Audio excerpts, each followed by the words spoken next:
person basically depends upon understanding the vestibular system, the primary function of which is to facilitate the perception of orientation and self-motion, and to stabilize the gaze in space, and also to control the posture when the head and body are static. So there is the vestibular nucleus, the cochlear nucleus, the connections of which to the vestibular nucleus, then to the center of perception of motion, which is the cerebellum, and its complex intercalated cortex, and for which there are 6 semicircular canals, 3 on each side, which are roughly perpendicular to each other and at angle of 30 degrees from the opposite side. So one, the right anterior and the left posterior are in one plane. The left posterior and the right anterior is in one plane, and the other one is at 30 degrees to each other. So these vestibular canals, these semicircular canals, they perceive motion in every plane. While one side of this vestibular canal is excitatory, the other side, vestibular canal or the semicircular canal, is inhibitory. So that is how we understand the balance.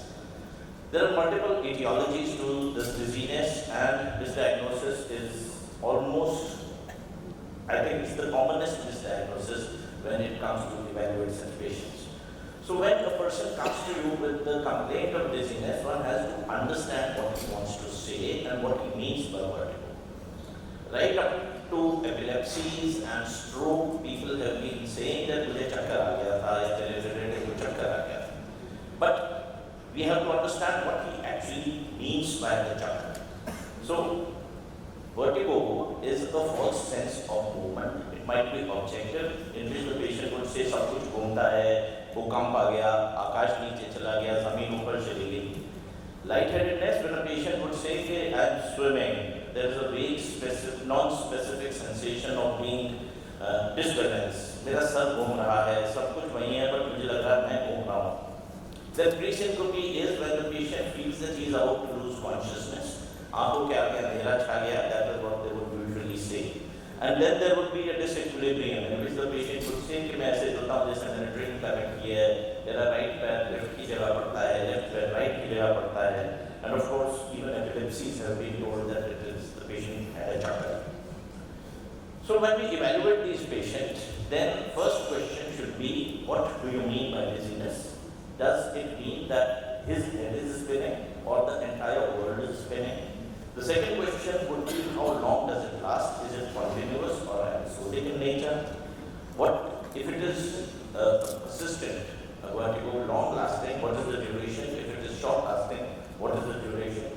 Is it happening when the patient is static, or is it only on change of posture? And does it recur every time on change of posture? And is it the same severity every time he changes the posture or not?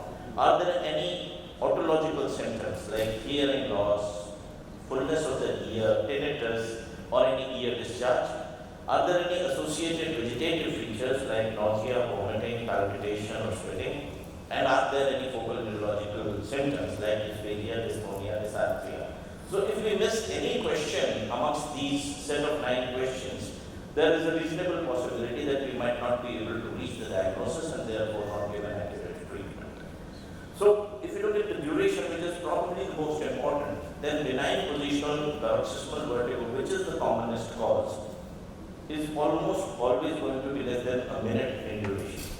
Vertebrobasilar insufficiency, it might be for a few minutes and there might be focal neurological signs associated with it. If it is migraine, then it varies from seconds to minutes to sometimes hours or days, and there might be headaches associated with it. Meniere's disease, it would be about 20 minutes to several hours, and when it is vestibular neuronitis or labyrinthitis, then it is going to be several days, as it is going to be in stroke patients. So what to do? So proper history is undoubtedly the most important part, and the clinical examination, one has to examine the eyes for presence of nystagmus, whether it is spontaneous or gaze-evoked, does it changes its direction, is it circulatory or rotatory, is it present on vertical gaze as well as horizontal gaze, or it is present only in the horizontal gaze. Then we might have to do some tests like like the head impulse test, the Hallpike's maneuver. We have to evaluate the patient when he is standing. We have to conduct a Romberg's examination. We have to see what happens when he is walking, how is the tandem gait. And then sometimes we have to do audiovestibular tests like electrodiscography, vestibulocochleography, which are specialized tests but are very infrequently required. And then sometimes we might have to do some specific tests to look at the diagnosis when we think that this is not audiological and neurological, like some blood tests and the MRI and EEG. So history, this is a mnemonic by which you can ask questions. So symptoms, how often they happen, since how long they have happened, is there a trigger, what is the pathology associated, what is the neurological symptom if it are not there, and how does it evolve and how long is the duration of the vertigo. What is not to be missed is the serious causes of vertigo. So those patients who would have dizziness associated with diplopia, dysphagia, dysarthria, dysphagia, or they have multicyclic vertigo would be the ones which are serious and they need to be observed specifically.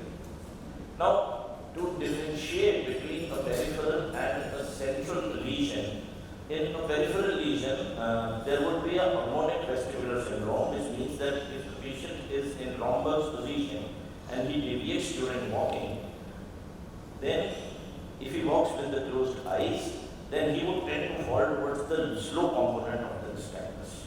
The direction of nystagmus does not change with the direction of the gaze. Nystagmus can be horizontal or rotational, but it is never vertical. So if you have a vertical nystagmus, there is a strong possibility that it is likely to be pathogenic.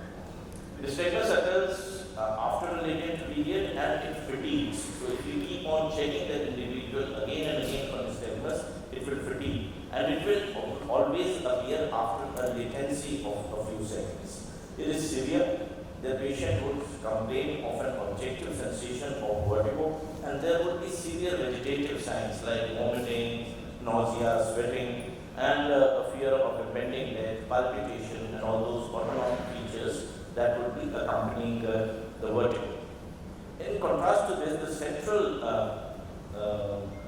vestibular syndromes or the central disbalance syndromes would have a disharmonic vestibular syndrome in which the patient would be falling in Romberg's position and deviates during walking with closed eyes towards the side of the fast component of the nystagmus.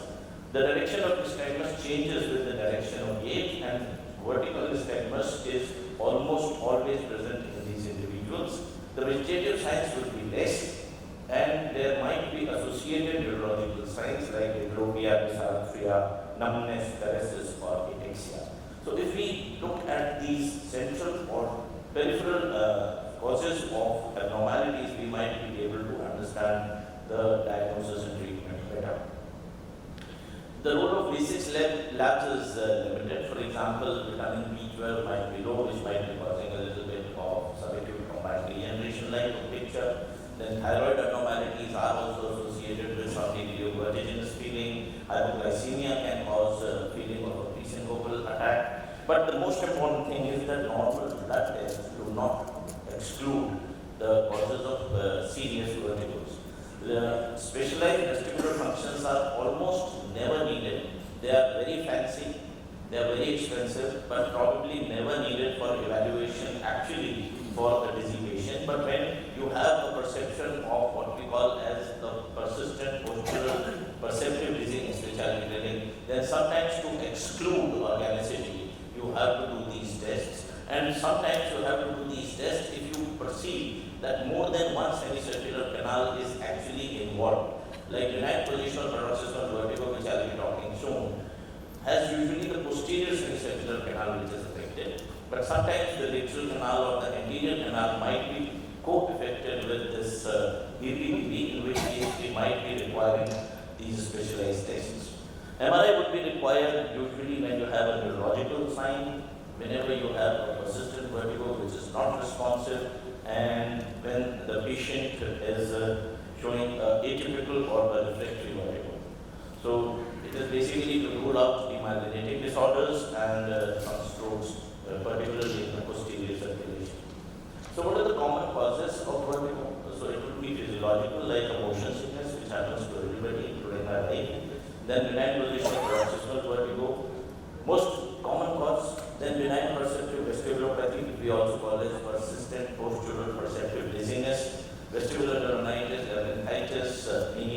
perilymphatic fistula. The central causes are the brainstem strokes, posterior fossa tumors, multiple sclerosis, and others. So, benign positional paroxysmal vertigo is probably the commonest cause of vertigo, and these patients would say, मैं सुबह उठा और उठते के साथ ही ऐसा लगा सारा दुनिया मेरे साथ घूम गया, पूरा ब्रह्मांड घूम गया. They will fall back. Then they will again get up and they will again fall back. And they would say that it was impossible for me to lie down. I was feeling very, very sweaty. I was feeling very, very palpitatory. And then they would say that as soon as I change the head posture, then my vertigo comes with a bang. And it lasts for short seconds and it tends to subside after that. So it is usually seen in individuals sometimes who would have trauma or inner ear disease, but sometimes it might be because of without any reason it's primary. So as I already told you that these patients would complain that the vertigo comes with a bang. It lasts shorter duration, less than 1 minute, and the change in position tends to worsen or sort of precipitate the vertigo feeling. Now, most important thing for evaluating such patients is doing the slit solvite maneuver. You can also do, because posterior semicircular canal is the most common canal which is affected with BPPV. So this maneuver is probably the most important maneuver, in which you ask the patient to sit straight. You bring him back to the edge of the bed with the head hanging down and turn towards one side at an angle of 45 degrees on each side. Now, it will be only after some time, and he has to wait for at least 45 seconds before saying that the dick solvite maneuver is negative, and these patients would have a nystagmus which might be horizontal or rotatory but never vertical. And if you repeat the dick solvite maneuver on the affected side, then again it would be that it would fatigue down over a period of time. At the same time, when you have the vertigo in a positive dick solvite maneuver, if you do the Eccles maneuver right at the same time, then the patient would have a commendable improvement in their vertigo there and then. So in a modified Eccles maneuver, what you do is you turn the head 90 degrees towards the opposite side, and then you turn the patient at 90 degrees towards the opposite side where the dick solvite was positive. And you ask the patient to lie down in that position for some time, and then you ask them to walk. And sometimes they will have a dramatic improvement there and then when you do this Eccles maneuver. Unfortunately, Vertin or beta-histine or drugs like that are probably the most prescribed drugs for vertigo, which are practically never needed in patients with BPPV. If you have very significant severe vertigo at the time, then maybe you can give some labyrinthine sedatives for a short duration of 3 to 4 days. But what is important is after you have performed the Eccles, you should ask the patient to lie down on the same side and not turn to the opposite side for about 5 or 6 days. And he should even get down from the bed from the same side as the position of the Eccles maneuver, which we usually forget to tell to our patients. After the patient has stabilized and about 5 or 6 days, when his canal is settled, then many times you have to do what we call as vestibular rehabilitation exercises, of which the most common ones are plantar rocks exercises and sermon exercises. They are all available on YouTube, anybody can see. This, unfortunately, is the most difficult type of vertigo which can be treated, which is persistent postural perceptive dizziness. So, by definition, it is perception. By definition, it is postural. By definition, it persists, and it is usually seen in those patients who have had a past history of benign positional paroxysmal vertigo, because they always have a fear that they would always say, I feel unstable when I walk. I feel that my head is spinning a little bit. It is not major spin, but it is spinning a little bit. And when you examine these patients for all neurological signs, for all vestibular functions, then they are absolutely normal. These patients are the most difficult ones to treat, the most resistant ones to accept that they do not have a problem. They don't have a disease for the problem. Sorry. They have a problem, but there is no disease behind this. So these are the most difficult ones. They usually would have associated depression, and sometimes antidepressants help a lot in these patients. Now, sometimes you have to do some very drastic maneuvers, like the lady who presented to me with a persistent vertigo feeling for last 12 years, to the extent that she had never slept on the right side of her bed and never taken a right turn for 10 years. So what we did in her case, we put two nurses, one held the foot, one held the head, and we just turned her to the right side and told her, see, that nothing is going to happen if you have changed your posture. So sometimes such dramatic maneuvers, by just telling them and reassuring them, also work.